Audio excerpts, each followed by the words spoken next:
UP Congress के अध्यक्ष अजय राय हमारे साथ हैं। जिस तरीके से उत्तर प्रदेश के हालात दिख रहे हैं और राजनीतिक रूप से बदलाव दिख रहा है, उस पर क्या टिप्पणी है आपकी? देखिए, मैं इतना कहना चाहूँगा कि प्रदेश की जनता जाग चुकी है। अब अपना हक और अधिकार मांग रही है। चाहे आप महंगाई की बात कर लें, बेरोजगारी की बात कर लें, नौकरी की बात, हर जगह कानून व्यवस्था, अब हर जगह लोग जागृत हो चुके हैं। अभी अंडर कस्टडी कितनी हत्याएं हो गई लगातार। जालौन में हुआ, चित्रकूट में हुआ, अभी फिरोजाबाद में हुआ, हर जगह की घटनाएं, भी रिसेंट की घटनाएं ये मैं बता रहा हूँ आपको। तो जनता जाग चुकी है और जनता पूरी तरीके से ये जो सरकार चल रही है इनको पूरी तरीके से इनको हटाने वाली है, इनको विदा करने वाली है। अच्छा, अकबर नगर टूटा वो आपने देखा, उसके बाद अबरार नगर, पंथ नगर, इस तरह के नगरों को पूरा उन्होंने चिन्हित कर लिया था और बाद में वो अपना निर्णय पीछे लिया। क्या देखते हैं कि कहीं इसमें ये देखा कि विपक्ष आवाज़ तो नहीं उठाएगा या फिर उपचुनाव? नहीं, आवाज़ तो उठ गई है। कल मैंने इस पर वीडियो जारी कर दिया था, आपने देखा होगा। वो वीडियो जारी हो गया और वीडियो जारी होने के बाद वो निर्णय है जो उन्होंने वापस लिया है। मैं निश्चित तौर से इतना कहना चाहूँगा कि ये पूरी तरीके से उपचुनाव होने जा रहे हैं। अभी उपचुनाव हुए हैं 13 जगह, जहाँ से ये 11 जगह हारे हैं और वही घबराहट है कि 10 जगह फिर ये चुनाव होगा यूपी में, और पार्ट वाइज कर रहे हैं। लोकसभा की सीट के साथ वैकेंट सभी जगह लोकसभा में हुई वो सीटें विधानसभा की, पर अलग अलग चुनाव हुए। 13 स्टेट के अलग हुए और यूपी के अलग हो रहे हैं। ये सीधे दिख रहा है कि घबराहट है। और ये जितने भी निर्णय हुए हैं, जितने भी, चाहे वो पंथ नगर, अबरार नगर, जो भी ये खुर्रम नगर की जो भी ये बिल्डिंग 2000 मकानों को तोड़ने का निर्णय लिया, रोका गया है, ये सब उपचुनाव के मद्देनज़र। अध्यापकों का जो डिजिटल अटेंडेंस ये रोका गया, स्थगित किया गया, निरस्त नहीं किया गया है, केवल इसलिए कि उपचुनाव हो जाएगा, उसके बाद फिर ये सारी कार्रवाई करेंगे केवल उपचुनाव जीतने के लिए। पर जनता जाग गई है, इनको हराएगी, इनको यहाँ से हटाएगी। उपचुनाव को लेकर जब बीजेपी इतना सोच रही है तो निश्चित तौर पे आप लोगों की तरफ भी तैयारियां होंगी। इस बार के गठबंधन में उपचुनाव में कितना आप सीटों पर लड़ने जा रहे हैं? निश्चित तौर से हम सब लोग जहाँ पर मजबूती के साथ हमारी ताकत हम लोग आकलन कर रहे हैं और हम लोग मिलकर लड़ेंगे और 10 की 10 सीट मिलकर लड़ेंगे और जीतेंगे।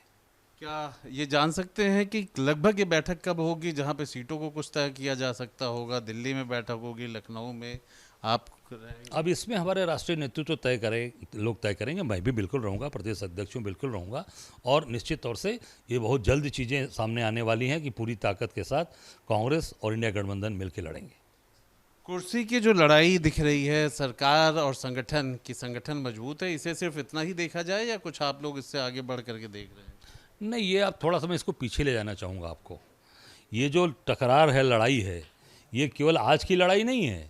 ये लड़ाई है केशव मौर्य जब चुनाव हारे सिराथू से, जो सिराथू का जो दर्द है वो अब निकल रहा है।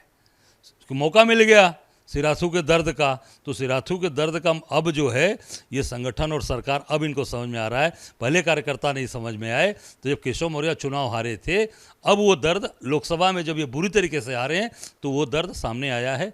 तब उनको समझ में आ रहा है कि संगठन बड़ा है और सरकार पीछे है।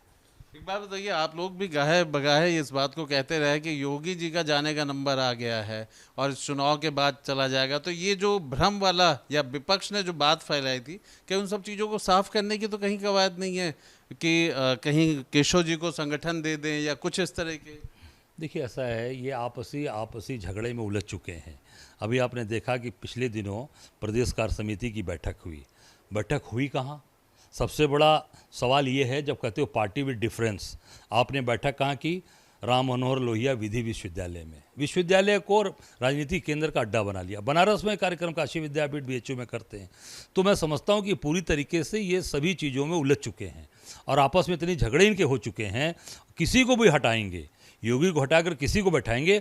अब भारतीय जनता पार्टी से जनता ऊब चुकी है। भारतीय जनता पार्टी सरकार को अब जनता कह रही है ये पेपर लीक वाली सरकार है, ये बुलडोजर चलाकर गरीबों के सपनों को और उनके भविष्य को खराब करने वाली। उनके बच्चे सड़क पर वो रो रहे हैं, बच्चों ने बोलना शुरू कर दिया, खुर्रम नगर, पंथ नगर के बच्चों ने कहना शुरू कर दिया। तो उनके अरमानों को, उनके भविष्य को ख़त्म करने वाली सरकार है। अब जनता हक और अधिकार पर वोट करेगी और भारतीय जनता पार्टी को निश्चित तौर से उपचुनाव में 10 की 10 सीट हराएगी। अजय राय जो कि यूपी कांग्रेस के अध्यक्ष हैं, उनका कहना है कि अब अगली लड़ाई उपचुनाव की है, 10 सीटों की है। और यही वजह है कि योगी सरकार जो भी फैसले ले रही है वो कहीं ना कहीं उपचुनाव को देखते हुए ले रही है कि इसका कहीं नेगेटिव इम्पैक्ट ना पड़ जाए। और ये अलग बात है कि सत्ता और कुर्सी की लड़ाई हार के बाद यहां पे चल रही है। देखना यही होगा कि सरकार या संगठन आखिरकार जीत किसी होती है। वीडियो जर्नलिस्ट सूफी खान के साथ आलोक पांडे, न्यूज़ नेशन, लखनऊ।